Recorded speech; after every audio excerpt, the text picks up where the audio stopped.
Welcome to Fear Files. Today, we explore the spine-chilling mystery of teenagers receiving messages from a friend who died a year ago. Get ready for the stories that will haunt your thoughts and question reality. The small cafe buzzed with the usual morning chatter, the clinking of cups and the hum of conversations weaving into a comforting backdrop. In the corner, at a table worn smooth by years of teenage hands and coffee stains, Emily, Jake, and Sarah sat with a shared sense of heaviness. It had been exactly 1 year since Danny's tragic accident, and the weight of his absence hung over them like a shroud. Remember how Danny always insisted on calling the waitress Madame Espresso? Jake chuckled, though his eyes glistened with unshed tears. She hated it, but he always got a smile out of her in the end. Sarah smiled, a small, sad smile. Yeah, and he'd always order that disgusting mint mocha. He was the only one who could stomach it. Emily's phone buzzed, jolting her from her reverie. She glanced down, her heart stopping when she saw the notification.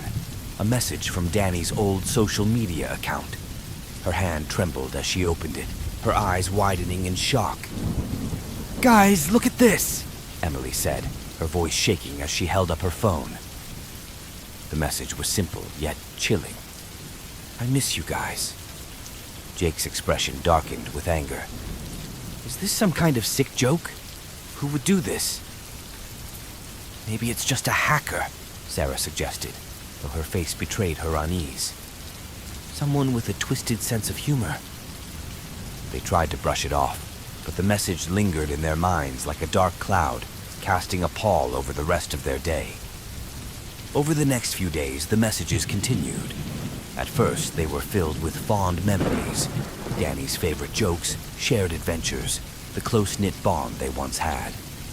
But soon, they took a darker turn. The messages began to detail the events leading up to the accident, mentioning things Danny shouldn't have known. "Do you remember the argument we had that night?" Emily read aloud from her latest message, her face pale. "We never told anyone about that," Jake whispered, his fear palpable. "How could anyone else know?" Each message revealed more, twisting their recollections into a nightmarish tapestry of forgotten truths and hidden guilt. They couldn't deny it any longer. Someone or something was trying to reach them from beyond the grave. Determined to uncover the truth, the trio gathered at Jake's house, spreading out their phones and comparing messages. It became clear that the messages were not just eerie coincidences. They were a roadmap to uncovering a buried secret. "Danny was run off the road," Emily said, her voice hollow. "It wasn't just an accident. Who could have done it?" Sarah's question hung in the air, unanswered. They decided to trace the IP address of the messages, hoping it would lead them to the sender. The trail led them to an abandoned house on the outskirts of town, a place that had once been a bustling home, but now stood as a decaying monument to forgotten times. The house loomed before them, its windows like empty eyes watching their approach. The front door creaked open with a mournful groan as they stepped inside, their flashlights casting eerie shadows on the peeling wallpaper. The air was thick with dust and the scent of mildew, adding to the oppressive atmosphere. "We need to know who's doing this," Jake said, his jaw set with grim determination. They ventured deeper into the house, their nerves on edge with every creak and rustle. In the dim light of the attic, they found it, Danny's old laptop still logged into his account. As they stared in disbelief, the laptop screen flickered to life, and a new message began to type itself out. "It's Tyler," Emily read aloud, her voice shaking. "He was there that night." "Tyler?" Sarah's eyes widened in shock. "But why?" Their friend Tyler emerged from the shadows, his face etched with torment. "I couldn't live with the guilt," he confessed, his voice breaking. "I wanted you to know the truth, to understand what happened." Suddenly, the room grew cold, and a spectral wind whipped around them. The laptop continued to type, revealing more details, accusing Tyler of causing the crash. "He's here," Jake whispered, his breath visible in the freezing air. "Danny's spirit is here." They fled the house, terror gripping their hearts.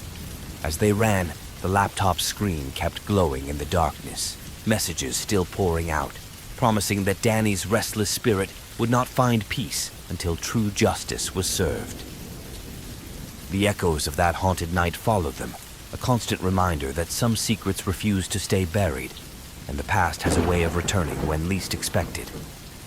Emily, Jake, and Sarah found themselves plagued by nightmares, Danny's voice calling out to them from the shadows, his face appearing in the periphery of their vision. The messages didn't stop. They became more insistent, more demanding. "You can't run from the truth," one message read. "You owe me the truth," another stated. In the midst of their fear, they knew they couldn't ignore Danny's spirit. They had to face Tyler to bring the truth to light and hopefully put Danny's spirit to rest. They confronted Tyler at his house, the weight of their fear pressing down on them. Tyler's face was gaunt, his eyes hollow. He had been haunted by his own guilt, and now by the ghost of the friend he had wronged. "I didn't mean for it to happen," Tyler sobbed. "We were arguing, and I lost control. I tried to scare him, not this." Emily stepped forward, her own fear mingling with a deep sorrow. "We need to make things right, Tyler. For Danny. For us." They decided to go to the police, to confess everything they knew about the night of the accident. Tyler was willing to face the consequences of his actions, hoping it would finally bring peace to Danny's spirit. As they made their way to the police station, the air grew colder, a chill that seeped into their bones. They could feel Danny's presence, urging them on. When they arrived, they told their story, the truth pouring out in a torrent of tears and confessions. The police reopened the case, and with Tyler's confession and the evidence from the messages, it wasn't long before the truth of Danny's death was revealed to the public. The community was shocked, but there was a sense of closure, a collective mourning for the young life lost too soon. That night, as Emily, Jake, and Sarah sat together in the cafe once more, a final message appeared on their phones. "Thank you." It was simple, but it carried a weight of gratitude and release. The air seemed to warm around them, and for the first time in a year, they felt a sense of peace. Danny's spirit, it seemed, had found the justice he needed, and with it, they too could begin to heal, knowing that their friend was finally at rest. The past may have haunted them, but they had faced it together, and in doing so, they had honored Danny's memory in the truest way possible.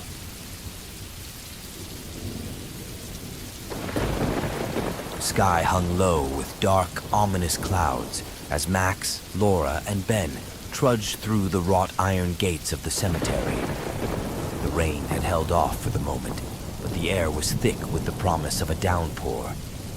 It had been a year since Lisa drowned under mysterious circumstances, and the weight of her absence pressed heavily on their hearts. They gathered around Lisa's simple white headstone, the freshly placed wildflowers from Laura contrasting starkly against the gray backdrop. Max knelt down, tracing his fingers over Lisa's name, etched into the cold marble. "I can't believe it's been a year," Laura whispered, her voice catching in her throat. "Feels like yesterday," Ben added, his eyes misting over as he looked at the grave. Max's phone buzzed in his pocket, startling him. He pulled it out, his heart skipping a beat when he saw the caller ID. It was Lisa's number. His hands trembled as he answered the call, putting it on speaker. "Hello?" Max's voice was barely more than a whisper. There was no response, only the sound of static and faint, unintelligible whispers. They exchanged uneasy glances, a chill running down their spines. "This isn't funny," Ben muttered, though his voice was laced with fear. Max ended the call, but the unease lingered long after they left the cemetery. Over the next few days, the calls continued. Each time, the messages grew more disturbing. They were distorted, filled with cryptic phrases, and the unsettling sound of water sloshing and gurgling. Laura was the next to receive a call. "Listen to this," she said, her voice shaking as she played the message. The garbled words were barely audible, but the fear in her eyes was clear. "It's like she's trying to tell us something," Ben said, his face pale. The messages grew more frequent, each one more unsettling than the last. The trio knew they couldn't ignore them, but every attempt to trace the origin of the calls ended in frustration. The trail went cold every time, leaving them more confused and frightened. Desperation led them to consider another approach. "We should visit the places Lisa loved," Laura suggested. "Maybe we'll find some clues there." They started with the old dock where Lisa often swam. It was a place filled with childhood memories, now overshadowed by a sense of dread. The dock, once a site of laughter and joy, now seemed eerily quiet, the water beneath it dark and foreboding. As they searched the area, Max's foot struck something hard. He bent down and picked up a small, tarnished bracelet. "This was Lisa's," he said, his voice choked with emotion. "She always wore it." Before they could ponder the significance, Max's phone buzzed with another message. This time, the words were clearer. "Come to the lake." Night fell as they approached the lake, its dark waters reflecting the pale moonlight. The atmosphere was thick with tension and an eerie stillness.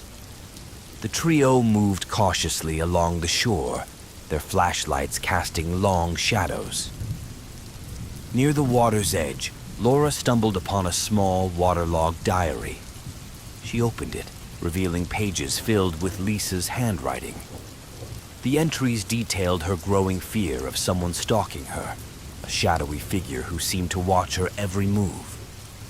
As Laura read aloud, another message buzzed on Max's phone. It was a single word, but it hit them like a hammer. Richard. Determined to uncover the truth, they made their way to the nearby marina where Richard worked. Richard was an older man, known to be a fixture around the lake, always watching, always lurking. "We need to talk to you," Max said, his voice steady despite his fear. Richard's eyes darted nervously as he spoke. "I was trying to protect Lisa," he claimed, his voice shaky. "There was someone dangerous." But as he spoke, his story began to unravel. The friends noticed inconsistencies and half-truths. The sense of unease grew, and the pieces of the puzzle started to fall into place. Suddenly, the temperature dropped, and a ghostly fog rolled in from the lake. Supernatural events began to unfold before their eyes. Ghostly apparitions of Lisa and other drowned victims emerged from the mist, their eyes hollow and accusing. Richard's facade crumbled. "I didn't mean for it to happen," he sobbed, driven mad by the spirits. "I couldn't control them." The friends realized the true horror of Richard's actions. He had been responsible for Lisa's death and others, driven by a twisted obsession and dark urges. In a frantic dash, the friends narrowly escaped Richard's grasp. They fled to the authorities, their breath coming in ragged gasps as they recounted the chilling events and showed the evidence they had uncovered. The police investigation revealed hidden evidence linking Richard to several drownings, including Lisa's. His madness was laid bare, and the haunting ceased once he was taken into custody. Back at the cemetery, Max, Laura, and Ben stood before Lisa's grave once more. The air was lighter, the oppressive weight lifted. A final message buzzed on Max's phone, but this time it was a voice they recognized. "Thank you," Lisa's voice whispered, clear and calm. The friends knew they had finally given Lisa the peace she deserved. The echoes in the deep had been silenced, and the chilling secret of that fateful night was laid to rest.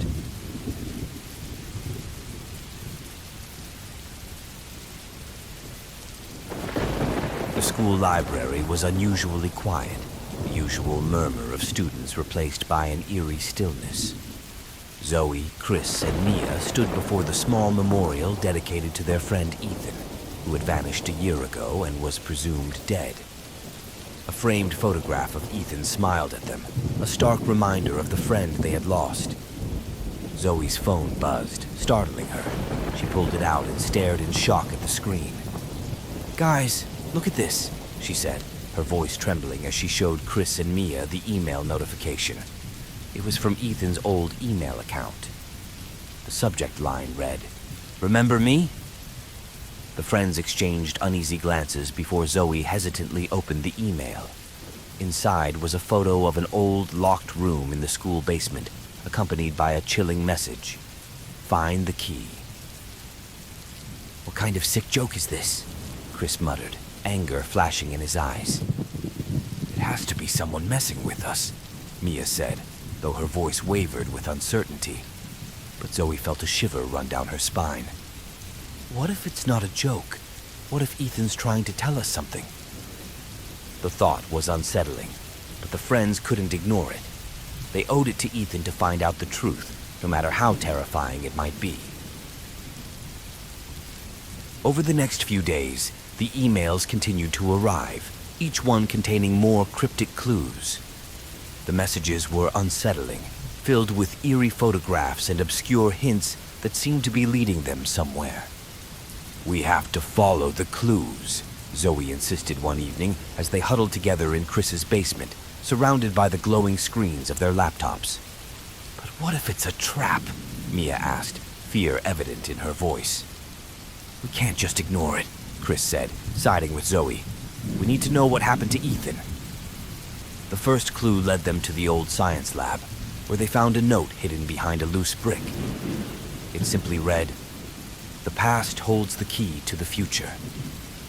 Next, they discovered an old photograph tucked away in the trophy case.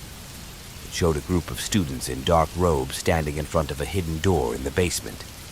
The resemblance to the photo in the email was unmistakable. "What is this?" Mia asked, holding up the photograph. "Some kind of secret society?" "Looks like it," Chris replied. "And it seems like Ethan was involved." As they pieced together the clues, the friends uncovered more about the secret society that had once operated within the school. The society had a dark history, its members engaging in forbidden rituals and dangerous games that had been kept hidden from the rest of the school. The trail of clues led them to a dusty old locker in a forgotten corner of the school. Inside, they found a journal covered in cobwebs. The entries detailed the society's activities, culminating in a harrowing account of an initiation ritual that had gone horribly wrong, leading to Ethan's disappearance.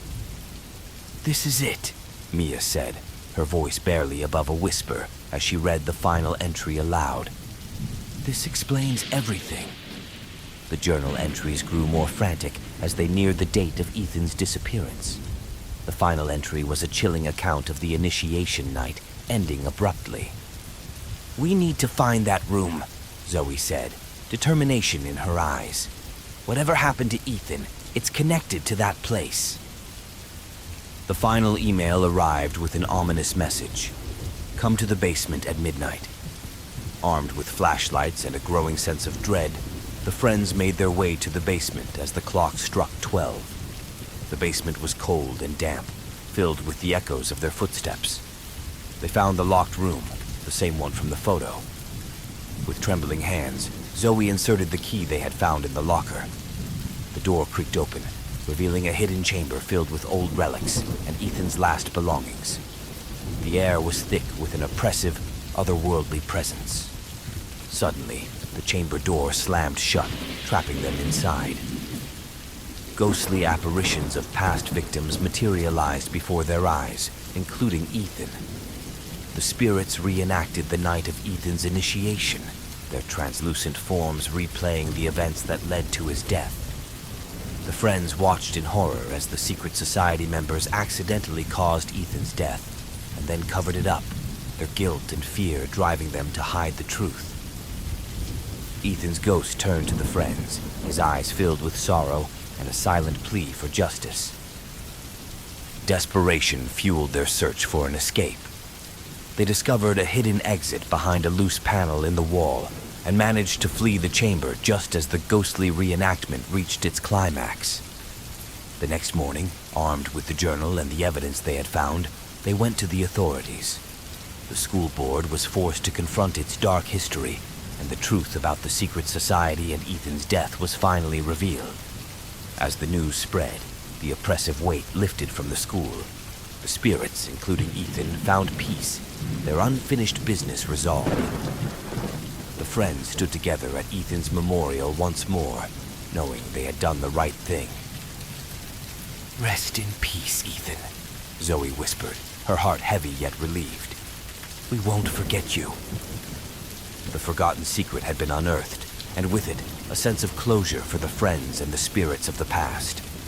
The nightmare was over, but the memory of their friend and the dark history of their school would linger forever, a reminder of the dangers of hidden truths and the power of friendship in the face of fear. Despite their relief, the friends couldn't shake the eerie feeling that had settled over them. The events of the past few weeks had left an indelible mark on their lives. They had uncovered a dark secret, but they had also lost their innocence in the process. The school was abuzz with rumors and whispers, students and teachers alike shocked by the revelations. The authorities launched a thorough investigation, uncovering more about the secret society and its members. The school board promised to ensure nothing like this would ever happen again. Zoe, Chris, and Mia found solace in each other's company.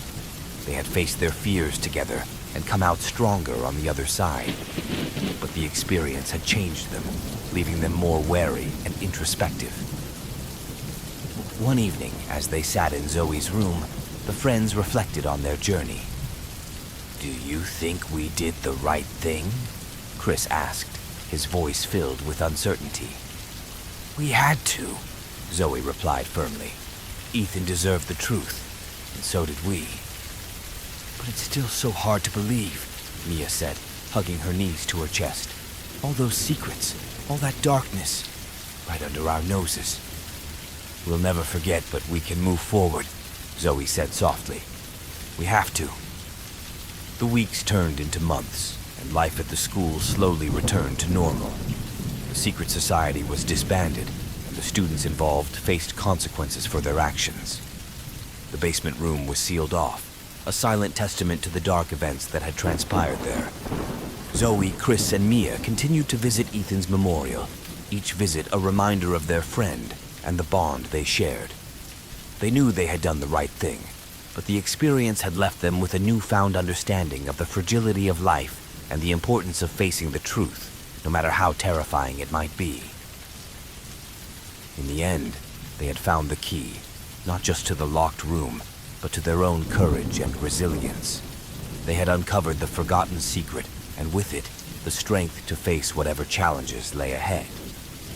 As they stood together one last time at Ethan's memorial, the sun setting in the distance, they knew they would always carry the memory of their friend with them. The past was behind them, but the lessons they had learned would guide them into the future. "Rest in peace, Ethan," Zoe whispered once more, a tear rolling down her cheek. "We'll keep your memory alive, always." The friends walked away from the memorial, their hearts heavy but hopeful. They had faced the darkness and come out the other side, forever changed but stronger for it. And as they looked ahead to the future, they knew they would always have each other no matter what. The forgotten secret had been uncovered, and with it, a new beginning for Zoe, Chris, and Mia. They had faced their fears, uncovered the truth, and found the strength to move forward. The nightmare was over, but the memory of their friend and the dark history of their school would live on, a reminder of the power of friendship, courage, and the importance of facing the truth, no matter how terrifying it might be. Thanks for joining us on this haunting journey of messages from beyond. If you enjoyed the story, don't forget to like, subscribe, and hit the bell for more eerie tales. Until next time, stay curious and stay connected.